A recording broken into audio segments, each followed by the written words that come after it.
World assistant men's 2021 दोन क्रमवार संख्यांचा गुणाकार 4692 आहे, तर त्यातील लहान संख्या कोणती? आता पहा इथे त्यांनी पर्याय मांडलेले आहेत. मग विद्यार्थी काय करतात माहिती आहे का? पर्याय असे मांडले असले 66 आहे की नाही, 66चा आणि 67चा गुणाकार करून पाहणार, 63 64चा गुणाकार पाहणार, 68 69चा करणार, 73 आणि 74चा गुणाकार करून बघणार आणि त्यामुळे ज्याचं उत्तर येईल ते लिहून टाकणार. परंतु काय होतं प्रश्न की गणित हे गणिताचे नियमन सोडवलं पाहिजे. म्हणजे असे जर पर्याय दिले, तर पर्याय देणं खरं तर ते अशास्त्रीय आहे. कारण का? त्याच्यातून आपल्याला कळत नाही, की विद्यार्थ्यांनी मांडलेलं जे उत्तर आहे, ते त्याला खरोखर गणित करता येते की नाही? त्याला नियम माहीत आहे की नाही? त्या नियमाने केलं की नाही? त्याला क काहीच कळायला मार्ग नाही. एखादा सहज मांडतो आणि उत्तर ते येऊन जातं कधी-कधी, असं पण होऊन जातं. म्हणजे गणित हे ज्याला येत नाही, त्याचंही उत्तर बरोबर येऊ शकतं. त्यामुळे काय पाहिजे, पर्यायाचा विचार नाही पाहिजे, म्हणजे पर्यायच नाही पाहिजे. आता ह्याला गरज काय आहे? 2 क्रमवार संख्येचा गुणाकार 4692 आहे. त्यातला असंख्या कोणती? ते आपल्याला काय पर्यायाची गरज आहे का? बिनपर्याय करता आपण गणित सोडवू शकतो. बघा इकडचा हां. 2 क्रमवार संख्या आहेत. मग एक एक्स मानायची, एक एक्स अधिक 1 आली. जोपर्यंत त्यांचा स्पष्ट उल्लेख नाही, समसंख्या आहेत का विषम संख्या आहेत, तोपर्यंत त्या संख्या नैसर्गिक आहेत, असं गृहीत धरावं लागतं. मग त्या अपूर्णांक संख्या आहेत तसल्या नाही, तर ह्या पूर्ण संख्या असं गृहीत धरावं लागतं. 2 क्रमवार संख्यांचा गुणाकार 4692 आहे. मग एक्स आणि एक्स अधिक 1 या दोघांचा गुणाकार 4692 आहे. त्यांचा गुणाकार म्हणजे एक्स आणि एक्स अधिक 1 बरोबर 4692 आले. आणि त्या 2 क्रमवार संख्या आल्या एक्स आणि एक्स अधिक 1 त्यांचा गुणाकार 4692. आता बघा बरं कसं होईल मग? एक्स गुणिले एक्स, एक्स वर्ग अधिक एक्स एक एक्स, पलीकडचा अलीकडे अधिक होणार, वजा होणार, 4692 बरोबर 0. आता आपण काय करायचं? 2 संख्या अशा शोधायच्या की ज्यांची वजाबाकी 1 येईल आणि गुणाकार मात्र 4692 येईल. 2 संख्या लागोपाठ असणार. अशा शोधायच्या की ज्यांची वजाबाकी 1 गुणाकार 4692. मग आता आपल्याला असं वाटणार की फार अवघड काम आहे, तसं काही नाही.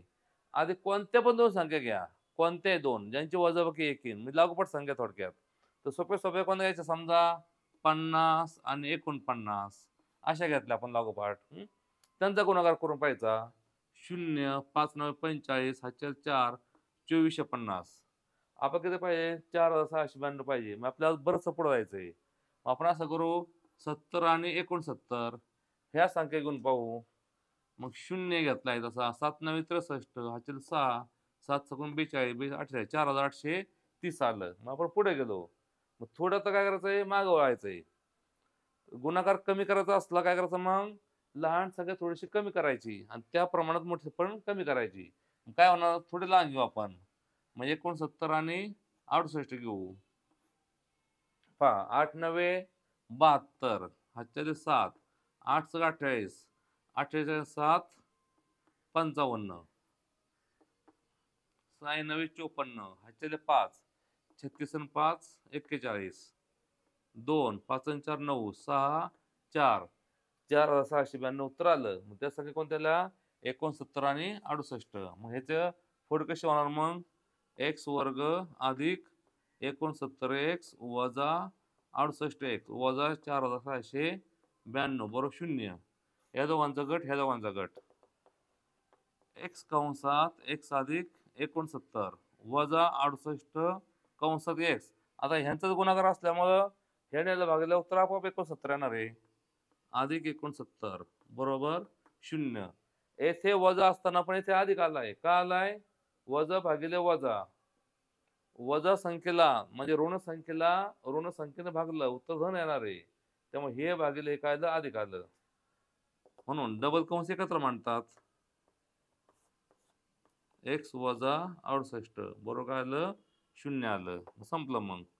एक्स अधिक 69 बरोबर 0 किंवा एक्स वजा 68 बरोबर 0. मग उत्तर काय आलं? एक्स म्हणजे वजा 69, एक्स म्हणजे आली 68. लहान संख्या कोणती आली? 68. मोठी आली 69.